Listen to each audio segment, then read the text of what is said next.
And before I begin on the impeachment issue, I want to say this. The president said in an interview yesterday at Davos that he will take a look at cutting Social Security and other entitlements after the 2020 election, and that it is actually, he said, the easiest of all things.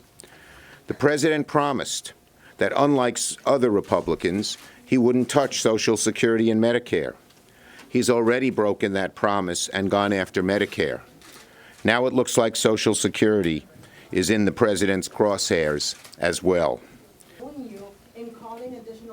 As manager after manager stepped up to lay out the evidence amassed against the president in precise and devastating detail, the atmosphere of the Senate took on an entirely different dimension.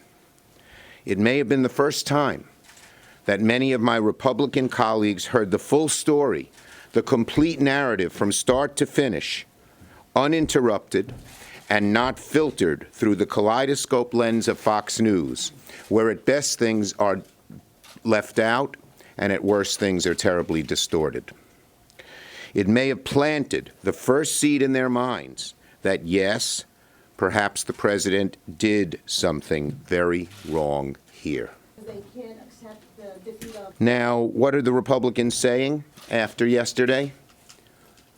Well, the same Republicans are saying that they heard nothing new. But these Republicans voted 9 times on Tuesday against amendments to ensure new witnesses and new documents to come before the Senate. Let me repeat. The same Republicans saying they heard nothing new just voted 9 times on Tuesday to hear nothing new. If they want new stuff, there's plenty of it. As the managers made clear, a lot of the documents are sitting there, all compiled, all ready to go, with simply a vote of 4 Republicans to subpoena them. Make no mistake about it. The issue of relevant evidence, documents, and witnesses is going to come back up, and Senate Republicans will have the power to bring that evidence into the trial. We saw how Leader McConnell was forced to modify his resolution on Tuesday after certain Republicans raised objections.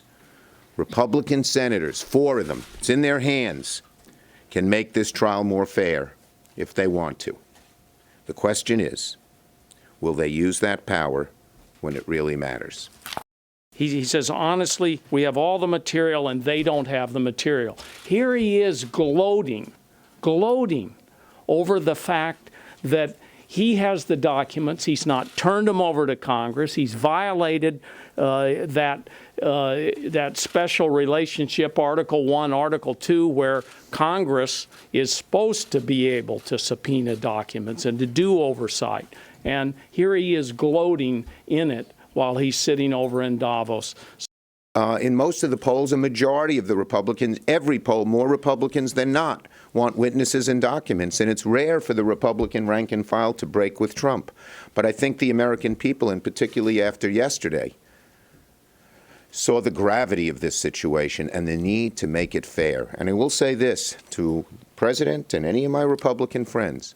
If the American people believe this is not a fair trial, which right now they seem to believe because there are no witnesses and documents, acquittal will have 0 value to the president or to the Republicans.